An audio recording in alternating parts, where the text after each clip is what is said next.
Okay, boys, here we go.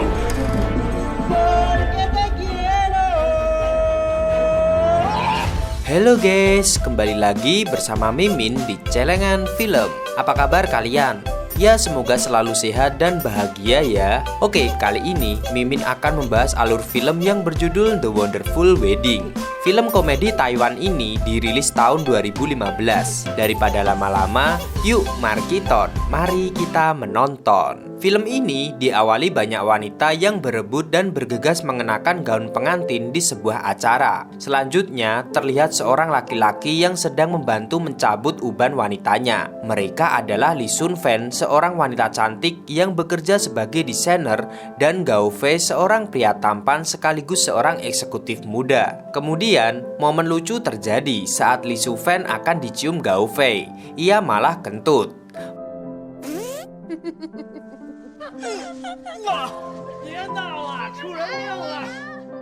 Pagi harinya, mereka dikejutkan dengan kehamilan Lee Sun Fan. Selanjutnya, Sun Fan dengan dress berwarna merah muda datang ke pesta ulang tahun neneknya yang diselenggarakan oleh ayahnya yang bernama Lee Jin Suang, seorang kepala daerah. Saat di meja makan, ayah dan ibu Sun Fan menanyakan keadaan putrinya karena terlihat tidak nafsu makan. Sahabatnya yang bernama Xian Songfi mencoba menjelaskan jika Sun Fan hanya kelelahan karena perjalanan pesawat. Selanjutnya, ayah Sun Fan memberikan wejangan agar Sun Fan segera menikah dan bisa memberikan neneknya buyut.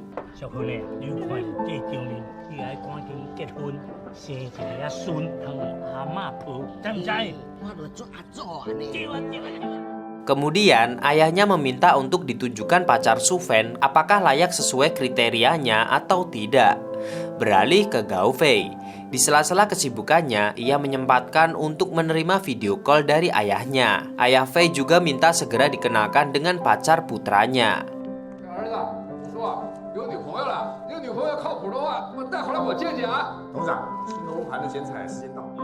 Tiba-tiba, ia mendapat pesan dari seorang wanita yang mengajaknya bertemu di Beijing karena ada hal penting yang ingin dibicarakan. Malam harinya, Fei pergi ke klub malam bersama temannya dan di sana ia dikelilingi banyak wanita. Saat minum, tiba-tiba ada tespek di dalam gelasnya. Ia pun menyadari keberadaan Sun Fan.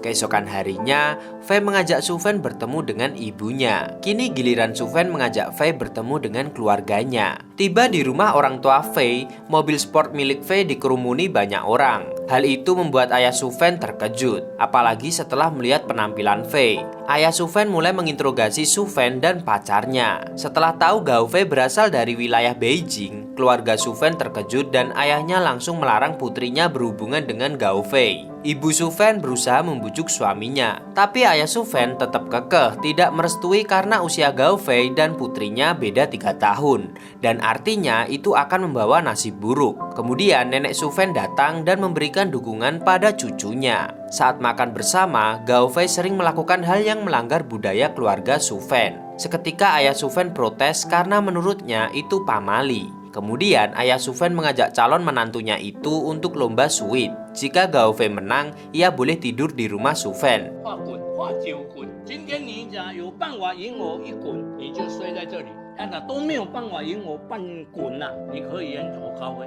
Tapi jika kalah, ia harus segera pergi. Tapi untungnya Gao Fei bisa menang dan diizinkan bermalam. Demi menjaga putrinya, ayah Sun Fan begadang berjaga di depan kamar Gao Fei. Tapi tengah malam, ayah Sun Fan memergoki Gao Fei sudah berada di kamar putrinya. Hampir saja Fei dihajar ayah Sun Fan. Keesokan harinya, Sun Fan dan Gao Fei meminta Song Yi bertemu keluarga Sun Fan sebagai mak comblang antara Sun Fan dan Gao Fei. Saat sudah sampai di rumah Sun Fan, lagi-lagi Gao Fei dianggap tidak sopan karena tidak sesuai dengan budaya ayah Sun Fan.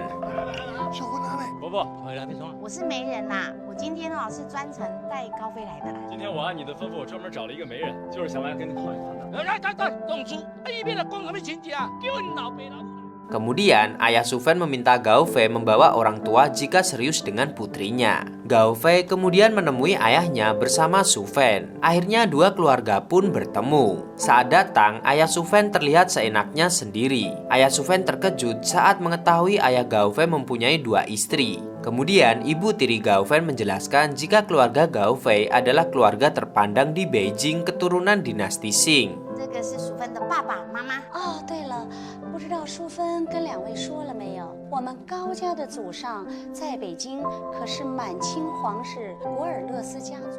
Pembicaraan berlanjut. Setelah ayah Gao Fei melamar Sufen untuk menjadi istri putranya, ayah Sufen langsung meminta keluarga Gao Fei mengikuti adat dan tradisi ritual mereka. Perdebatan antara ayah Sufen dan ibu tiri Gao Fei dimulai setelah ayah Sufen meminta uang untuk pertunangan dan pernikahan yang jumlahnya fantastis. Ayah Gao Fei mencoba menenangkan keadaan. 亲家，就这样大定了，10万零1块，小定1万零1块，你看怎么样？10万块啊，10万上没有几张呢。反正我们台湾的习俗哦，双数啦才好啦，单数哦。10万美金呐、还不够有面子。 Tapi ayah Sufen yang terlanjur marah pun pergi. Tiba-tiba tanpa disangka sepulang kerja Sufen ditelepon ayahnya. Ayah Sufen sudah menemukan tanggal yang tepat untuk pernikahan putrinya dan meminta putrinya untuk segera memberi kabar pada keluarga Gao Fei. Sufen dan Gao Fei pun sangat bahagia mendengar kabar baik itu. Hari pertunangan pun tiba. Kesibukan persiapan terlihat di rumah Sufen. Bahkan ibu Sufen terharu sebentar lagi melepas putrinya untuk menikah. Momen haru pun terjadi saat Sufen menemui ayahnya untuk berterima kasih dan ayahnya berusaha menahan air matanya. Pak, 谢谢。注定可能怕呀。 Waktu pun tiba. Keluarga Gao Fei datang dengan menggunakan mobil, tapi mereka hanya datang berempat. Ayah Sufen pun melarang mereka masuk karena sesuai tradisinya harus ada 6 orang yang datang. Song Yi dan Gao Fei pun mencari orang agar bisa ada 6 orang. Upacara pertunangan pun akhirnya dimulai dengan diawali Sufen memberikan teh kepada para calon suami dan calon mertuanya didampingi sang nenek. Selanjutnya yang sudah menerima secangkir teh harus memasukkan amplop merah ke dalam cangkir. Dilanjutkan pemakaian cincin dan pemberian hadiah dari calon mertua. Pesta pun berlanjut sangat meriah. Saat itu, ayah Sufen terlihat sangat senang dan bercengkrama dengan calon besannya sekaligus berpesan agar menjaga putrinya dengan baik. 我这个女儿嫁去的时候，不懂的地方，希望你哈，那个手机拿高，什么手机啦？这家管。哦，高抬贵手啦。 Tiba-tiba ketika sedang menikmati hidangan pesta, terdengar suara ledakan yang sangat keras, suara petir dan kemudian hujan pun turun deras. Ayah Sufen langsung memohon pada dewa agar hujan segera reda. Karena tak kunjung reda, ayah Sufen meminta Song Yi mengajak calon besannya untuk pulang. Sepanjang perjalanan, ibu tiri Gao Fei terus menggerutu. Bahkan meminta sebagian uang pertunangan yang diberikan untuk dikembalikan. Karena ayah Sufen menunda untuk mengembalikan uang pertunangan, maka ibu tiri Gao Fei mengira ayah Sufen hanya menginginkan uang mereka saja. Mendengar ibu tirinya terus membicarakan soal uang, Gao Fei pun marah. 您怎么能替我做决定呢？倒是您一直在说淑芬他们家，不知道您到底在想些什么。 Melihat pacarnya marah, Sufen pun langsung menyusul Gao Fei dan berusaha menenangkannya. Bukannya tenang, Gao Fei malah semakin emosi dan mengajak Sufen untuk memberitahu ayah Sufen jika putrinya hamil. Sufen pun pergi. Di tengah jalan ia pingsan. Sufen dirawat di rumah sakit dan ayahnya tahu jika putrinya tengah hamil 3 bulan. Ayah Sufen lantas sangat marah. Ayah Sufen semakin marah ketika tidak melihat Gao Fei di rumah sakit menemani putrinya yang dirawat. 既然查甫拢唔知影，要紧，我若有才量饲查囝，孙啊我嘛有才量饲。 Saat akan pulang dari rumah sakit, ayah Sufen terhenti saat melihat gambar bayi. Di tengah hujan lebat saat malam hari dan membawa kotak berisi uang, ayah Sufen pergi ke hotel tempat keluarga calon besannya menginap. Dengan basah kuyup, ayah Sufen menanyakan keberadaan keluarga calon besannya. Tapi sayangnya mereka sudah pergi meninggalkan hotel.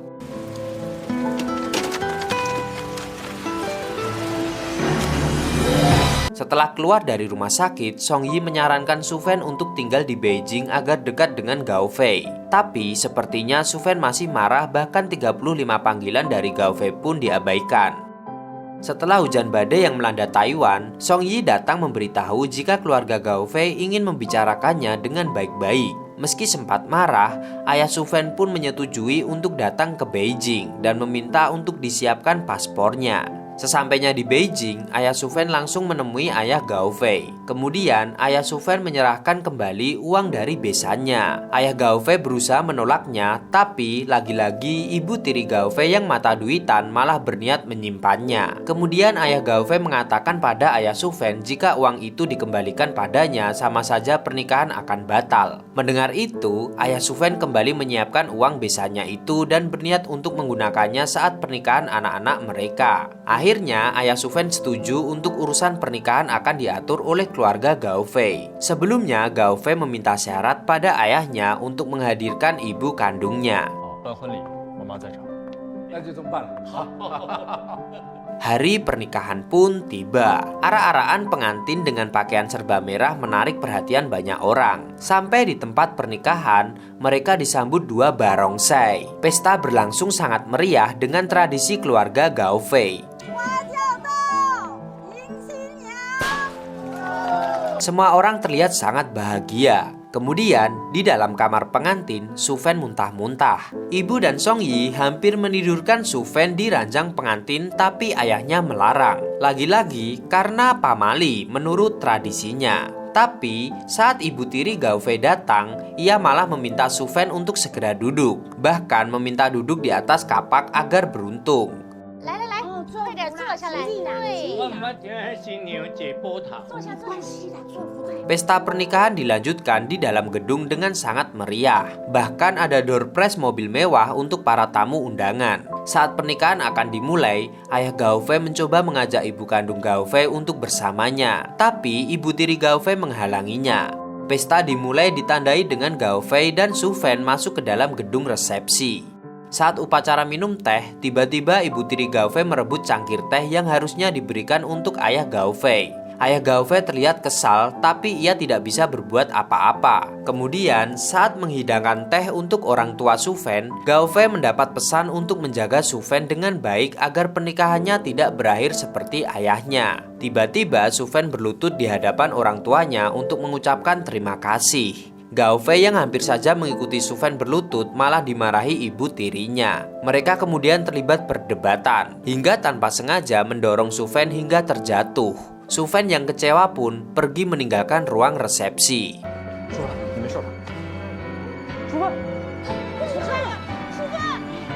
Tanpa rasa bersalah, ibu tiri Gao Fei malah menyalahkan Su Fen. Kemudian, tiba-tiba kakak dari ibu tiri Gao Fei naik ke atas panggung dan menamparnya karena merasa adiknya sudah membuat malu. Keluarga Su Fen yang melihat kejadian itu pun merasa sedang melihat sinetron.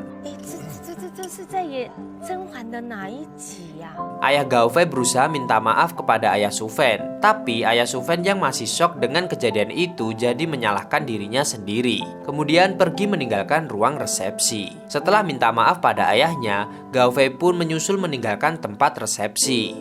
爸，对不起，我不能让我的孩子没有爸。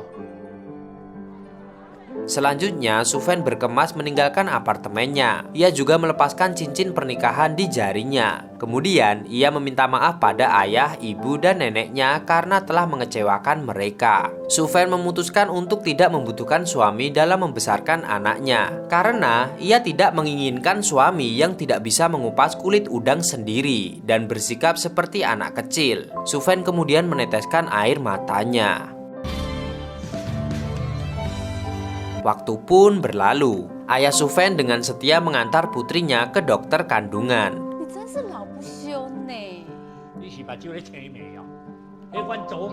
Saat ayah Su Fen sedang berada di pelelangan ikan, tiba-tiba ayah Gao Fei datang memanggilnya. Ayah Gao Fei meminta maaf atas pernikahan yang gagal sekaligus akan bertanggung jawab atas anak yang dikandung Su Fen. Ayah Su Fen pun setuju dan mereka sepakat.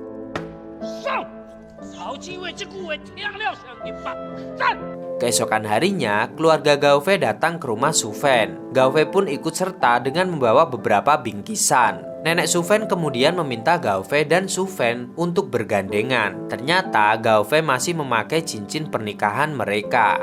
Gao Fei memutuskan untuk tinggal di kampung halaman Su Fen dan bekerja untuk ayah Su Fen di tambak ikan miliknya. Gao Fei sangat terlihat bekerja keras. Bahkan Gao Fei terlihat sangat pandai memasak di hadapan mertua dan orang tuanya. Dari kejauhan, Su Fen melihat mereka sedang asik mencicipi masakan Gao Fei. Tiba-tiba, ayah Su Fen terkejut dan sangat senang ketika Gao Fei memanggilnya ayah. 当叫你爸嘞。 这声爸是叫你的。 Kemudian di tempat kerja Su Fen, saat mereka sedang mencoba gaun pengantin, Gao Fei kembali berlutut dan melamar Su Fen. Su Fen pun menerima lamaran Gao Fei. Semua orang yang ada di sana pun ikut bahagia dan bersorak.